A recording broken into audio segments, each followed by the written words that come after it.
नमस्कार, आप सभी का astrology I of the Vedas में स्वागत है।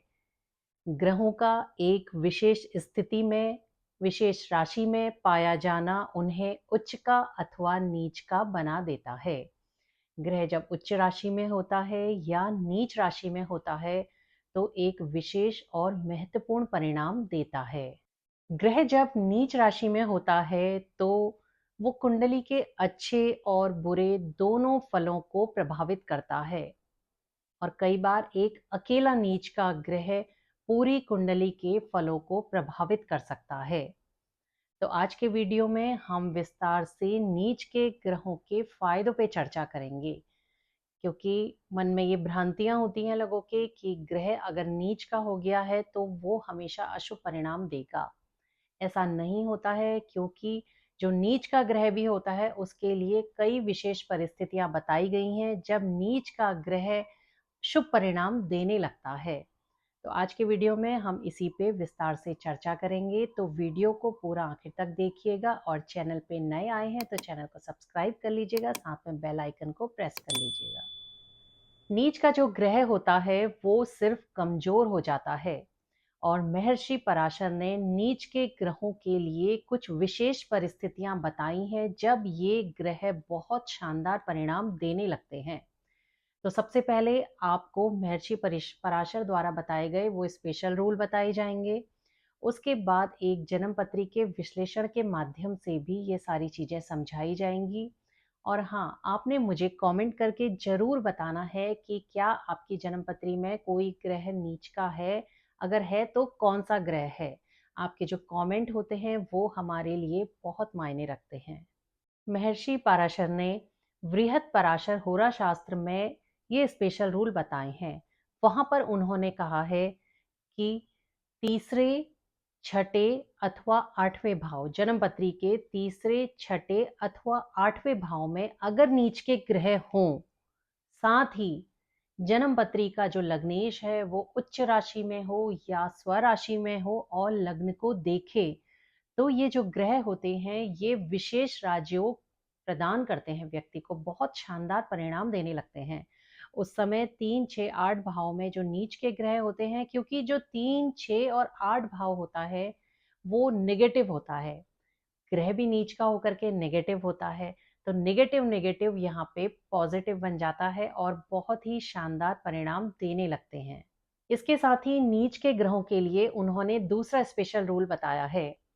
अगर जन्म पत्री का छठे भाव का स्वामी या आठवें भाव का स्वामी अथवा 12वें भाव का स्वामी या तो नीच का हो या शत्रु राशि में हो या अस्त हो, साथ ही जन्म पत्री का जो लग्नेश है वो उच्च राशि में हो अथवा स्वराशि में हो और लग्न को देखे, तो 6, 8, 12 के जो स्वामी नीच के हो गए हैं अथवा अस्त हो गए हैं अथवा शत्रु राशि में चले गए हैं, वो भी शानदार परिणाम देने लगते हैं।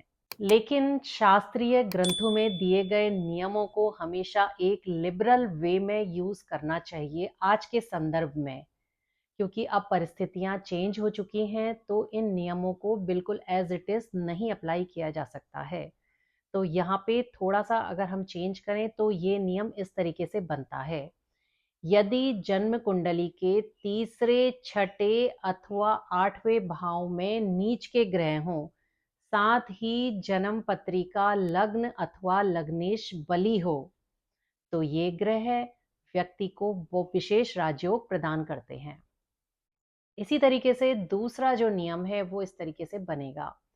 यदि जन्म पत्री के षष्ठेश, अष्टमेश अथवा द्वादशेश नीच के हों अथवा अस्त हों अथवा शत्रु राशि में हो, साथ ही व्यक्ति का लग्न अथवा लग्नेश बली हो, तो ये ग्रह व्यक्ति को विशेष राजयोग प्रदान करते हैं।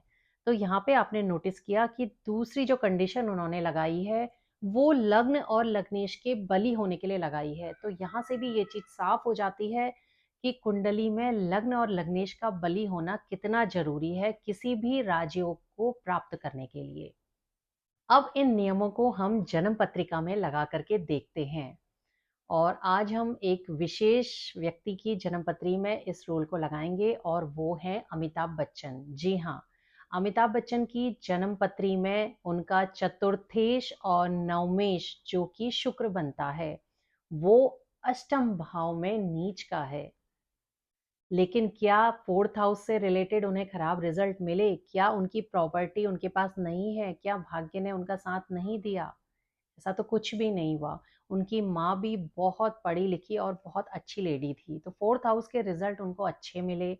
भाग्य भी उनका बहुत अच्छा था, उनकी संतानों ने भी राइज किया। तो इसका मतलब शुक्र ने उन्हें अच्छे परिणाम दिए। तो मैं आपको जन्मपत्री दिखा करके वहां पे समझाती हूँ, चलिए देखते हैं। ये अमिताभ बच्चन जी की जन्मपत्री है। इसमें आप देख रहे हैं कि इनका फोर्थ लॉर्ड यानी कि इनके माँ के, इनकी प्रॉपर्टी के, इनके मकान, जमीन, जायदाद, घर का सुख, इन सब भावों के स्वामी बनते हैं शुक्र। यहाँ पे वृष राशि है जो कि अष्टम भाव में कन्या राशि में नीच के होकर के स्थित है।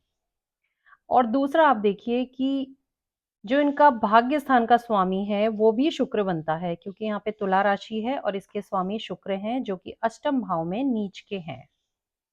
तो यहाँ पे आप देखिए महर्षि पराशर का जो स्पेशल रूल है वो लागू होता है कि अगर जन्मपत्री के तीसरे, छठे अथवा आठवें भाव में अगर नीच के ग्रह हों, साथ ही व्यक्ति का लग्न अथवा लग्नेश बली हो, तो ये ग्रह व्यक्ति को विशेष राजयोग देते हैं। अब आप यहाँ पे देखिए कि तीसरे और छठे में तो कोई ग्रह नहीं है नीच का, लेकिन आठवें में इनका शुक्र नीच का है। साथ ही जो इनका लग्न है वो शनि से दृष्ट है, अपने स्वामी से 10वीं दृष्टि शनि की जा रही है। 1 2 3 4 5 6 7 8 9 10 शनि अपने ही घर को देख रहे हैं, तो लग्न बहुत बली है। और शनि खुद भी बहुत बली हैं, क्योंकि वो केंद्र में बैठे हैं, वो अपनी मित्र राशि में बैठे हैं, उन पे कोई भी पाप प्रभाव नहीं है। तो यहाँ पे महर्षि पराशर की द्वारा बताई गई दोनों कंडीशन लागू होती हैं। अब यहाँ पे चेक करते हैं कि इनकी शुक्र की दशा कैसी गई, नीच के शुक्र की दशा।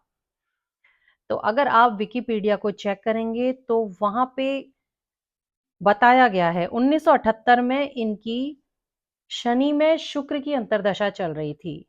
शनि में शुक्र की, इस शुक्र की अंतर्दशा थी। और विकिपीडिया में ये कहा गया है कि 1978 संभवतः इनके जीवन का सर्वाधिक प्रशंसनीय वर्ष रहा। और उस वर्ष इनकी 4 फिल्में सुपर डुपर हिट गई। बहुत अच्छी अच्छी फिल्में थी ये सारी। तो इसने, शुक्र ने इनको बहुत अच्छा राजयोग प्रदान किया। यहाँ से अमिताभ बच्चन जी को एक नई पहचान मिली। तो यहाँ पे इस शुक्र ने इनको काफी अच्छे फल दिए। अब 2014 से इनकी शुक्र की ही, इस नीच के शुक्र की ही महादशा स्टार्ट हो गई है 2014 से, जो कि 20 साल के लिए चलेगी 2034 तक। और 2015 में आप देखिए इनको पद्म विभूषण मिला। तो यानी कि नीच के शुक्र की महादशा में ही इनको इतना बड़ा अवार्ड मिला।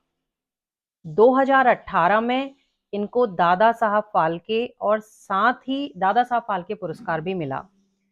और साथ ही आप देख रहे हैं कि पिछले कई सालों से कौन बनेगा करोड़पति से ये करियर के एक नए मुकाम पे पहुंचे हैं। तो यहाँ पे हम बिल्कुल कह सकते हैं कि इस शुक्र ने इनको एक विशेष राजयोग प्रदान किया। ये ऐश्वर्या राय बच्चन जी की जन्मपत्री है। तुला लग्न की जन्मपत्री है ऐश्वर्या राय की। और इस जन्मपत्री में अगर आप देखें तो 2 ग्रह नीच के हैं।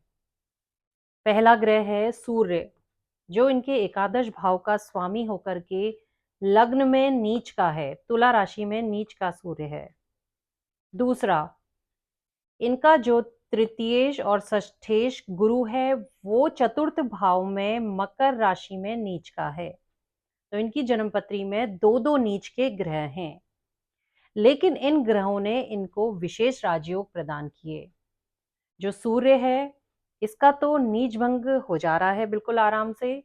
और जो गुरु है, गुरु के उसमें नीच भंग भी होता है। साथ ही महर्षि पराशर का जो स्पेशल रूल है वो यहाँ पे अप्लाई होता है। वो रूल मैंने आपको बताया था कि अगर जन्मपत्री के जो 6, 8 और 12 भाव के स्वामी होते हैं, वो नीच के हों, अस्त हों अथवा वक्री हों, साथ में लग्न अथवा लग्नेश बली हो। तो आप देख रहे हैं छठे भाव का स्वामी नीच का होकर के बैठा है, साथ ही इनका लग्नेश शुक्र बहुत बली है। अब आप कहेंगे कि शुक्र तो राहु केतु एक्सिस में है, शनि से दृष्ट है, लेकिन मैं आपको समझा देती हूँ शॉर्ट में। जो शुक्र है वो चंद्रमा के साथ है दशमेश, और दशमेश और लग्नेश का बहुत जबरदस्त राजयोग है थर्ड हाउस में। और थर्ड हाउस में लग्नेश का बैठना हमेशा अच्छा माना जाता है, ऐसा व्यक्ति बहुत करेजियस होता है। दूसरा, शुक्र यहाँ पे चतुर्थेश और पंचमेश शनि के साथ भी राजयोग बना रहा है। तो राजयोग बनाने की वजह से और एक शुभ ग्रह की राशि में, धनु राशि में बैठने की वजह से शुक्र काफी बली है। तो यहाँ पे महर्षि पराशर का वो स्पेशल रूल लागू होता है, क्योंकि अगर वो रूल लागू यहाँ पे नहीं होता तो आप देखिए कि सूर्य इनके एकादश भाव का स्वामी है। एकादश भाव जो होता है वो व्यक्ति का जीवन में उसको जो मान मिलता है, सम्मान मिलता है, अवार्ड मिलता है, सब ओर से जो लाभ मिलता है, उस भाव का स्वामी है। तो क्या ऐश्वर्या राय को ये सब चीजें नहीं मिली? बिल्कुल मिली। आपको पता है कि उनको कितने बड़े बड़े अवार्ड मिले, विश्व सुंदरी वो रहीं, और उनका समाज में एक सम्मान है अलग तरीके का, सब तरीके से उन्हें लाभ मिला। तो उस हाउस के स्वामी ने उनको बहुत अच्छे रिजल्ट दिए, क्योंकि सूर्य का तो नीच भंग हो रहा था यहाँ पे, और गुरु आप देखिए थर्ड हाउस का स्वामी है। उन्होंने जो भी एफर्ट्स किए, प्रयास किए, उसमें उनको सफलता मिली। फोर्थ हाउस उनकी माँ का है, माँ के साथ उनके बहुत अच्छे रिलेशन है, यानी कि गुरु ने यहाँ पे उनको विशेष राजयोग दिए, बहुत प्रॉपर्टी की मालकिन है वो। तो यहाँ पे आप देख रहे हैं किस तरीके से नीच के ग्रहों ने इन विशेष रूल के उसमें प्रभाव में आने की वजह से बहुत अच्छे रिजल्ट दिए। तो आपने दोनों जन्म पत्रियों में देखा कि किस तरीके से नीच के ग्रह ने उनको विशेष राजयोग दिए। नीच के ग्रह का अगर नीच भंग हो जाता है, या जो नीच का ग्रह होता है वो वक्री हो जाता है, या नीच का ग्रह महर्षि पराशर के द्वारा बताए गए नियमों के अनुसार हो, तो ऐसा नीच का ग्रह विशेष राजयोग देने में सक्षम हो जाता है। तो आपने मुझे कमेंट करके जरूर बताना है कि क्या आपकी जन्मपत्री में कोई नीच का ग्रह है, और अगर नीच का जो ग्रह है किसी की जन्मपत्री में वो मारक प्रभाव में आ जाए, वो पापी ग्रहों से बहुत ज्यादा पीड़ित हो जाए, नवांश कुंडली में जाकर के भी अगर वो ग्रह इंप्रूव ना हो, तब आप कह सकते हैं ऐसे नीच ग्रह की दशा व्यक्ति को बहुत कष्ट देगी। लेकिन उस पे कई फैक्टर्स लागू होते हैं, उस पे भी हम आगे कभी चर्चा करेंगे। तो वीडियो को लाइक कीजिएगा, शेयर कीजिएगा, चैनल को सब्सक्राइब कर लीजिएगा, साथ में बेल आइकन को प्रेस कर लीजिएगा।